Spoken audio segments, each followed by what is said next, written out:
Bueno, vamos a empezar con el bloque de citología, o lo que es lo mismo con el bloque de la célula. Citología sería la ciencia que estudia la célula. Es un bloque un poco más interesante, aunque también veréis que todo lo estudiado en bioquímica ahora se aplica. Empezamos por la estructura común a todas las células, que se llama membrana celular, o a veces también le llamamos membrana plasmática. Mirad, lo primero, aquí tenéis un esquema de cómo sería la membrana plasmática, una sección de membrana plasmática.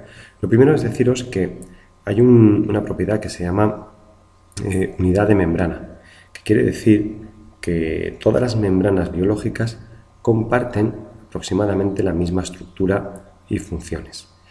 Es decir, que está compuesto por los mismos elementos, que ahora veremos, que básicamente son lípidos en un 40% y proteínas en un 60%. Ya sean membranas celulares, es decir, que delimitan la célula, que la separan del medio externo, o ya sean membranas internas que forman los distintos orgánulos en el caso de células eucariotas.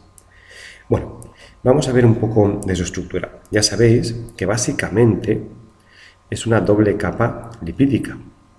Sabéis que los lípidos, en concreto lo que llamamos fosfolípidos, tienen una cabeza polar, hidrófila, y unas colas que corresponden a los ácidos grasos, que son hidrófobas. Bueno, en disolución acuosa se sitúan las cabezas hacia arriba y hacia abajo, es decir, en contacto con la disolución acuosa del medio externo y con la disolución acuosa del citoplasma de la célula. Bueno, así se limita, ¿vale?, cuál es el espacio de la célula y cuál es el medio externo. Marca la frontera de la célula. Además de esta doble capa de lípidos, encontramos una serie de proteínas más o menos incrustadas, más o menos embebidas en esta estructura. Luego veremos con más detalle los tipos de proteínas. Y también vemos que hay fracciones glucídicas, más o menos largas, ¿vale?, que están unidas generalmente a la cara externa, ¿vale? Y casi siempre forman parte de glucolípidos o glucoproteínas. Bueno, vamos a ver con un poco más de detenimiento cuál es la composición de la membrana. Por una parte tenemos los fosfolípidos. Estos lípidos básicamente son los fosfolicéridos y en menor medida los esfingolípidos, ¿de acuerdo? Pero lo importante es que tengan esa naturaleza anfipática. Por otra parte, podemos encontrarnos, como ya hemos dicho, glucolípidos, generalmente hacia afuera, formando parte de lo que se llama, en células animales sobre todo, glucocálix o glicocálix, ¿de acuerdo? Los oligosacáridos, la fracción glucídica, mirando hacia la cara externa. También aparecen esteroles. Dentro de los lípidos aparecen representantes del grupo que llamamos esteroles.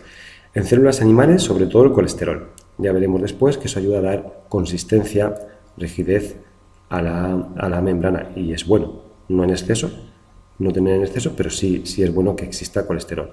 En las células vegetales aparecen fitosteroles y en hongos ergosteroles. Bueno, hay variantes según el grupo al que pertenezca la célula.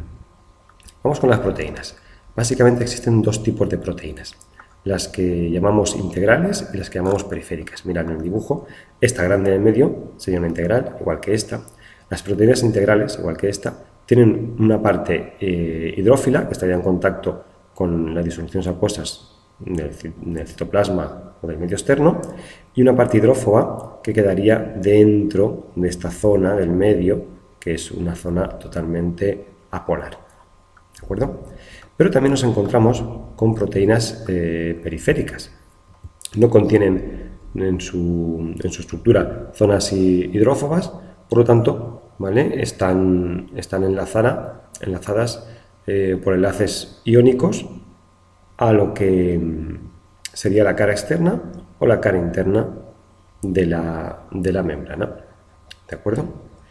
Bueno, algunas de las proteínas integrales, las que aparecían en el dibujo, ¿vale?, que van de parte a parte, que atraviesan, a veces se les denomina proteínas transmembranares, ¿de acuerdo? Porque, bueno, atraviesan la membrana de parte a parte.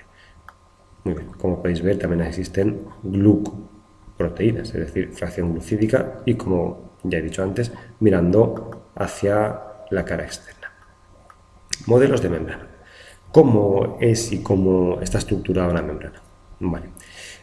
Me ahorro la historia, ¿vale?, los modelos previos, y nos vamos al modelo actual, que se llama modelo de mosaico fluido. De unos añitos, fue propuesto por Singer y Nicholson en el 72, y propone que no es una estructura rígida, sino que tiene una cierta fluidez. De ahí lo de fluido. Y lo de mosaico porque hay distintos componentes, distintas proteínas, glucoproteínas, fosfolípidos, glucolípidos, colesterol. Bueno, ellos proponen que los lípidos, lo vemos aquí en el dibujo, los lípidos se mueven.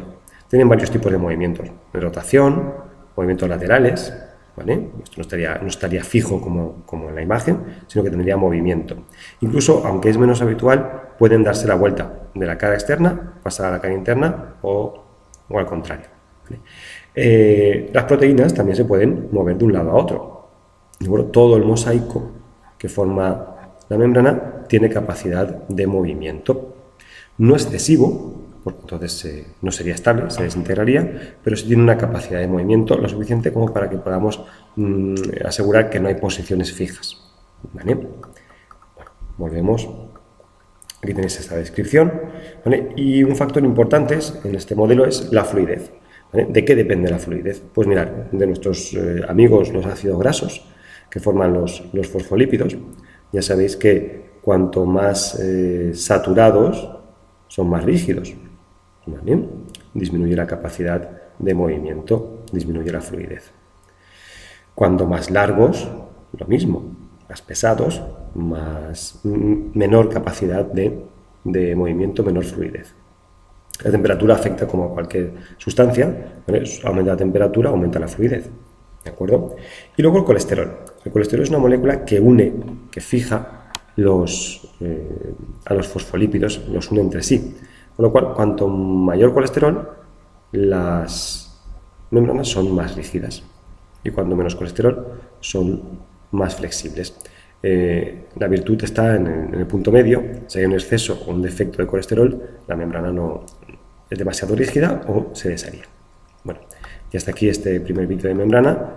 En el próximo acabaremos y veremos sus propiedades y un poco cómo funciona.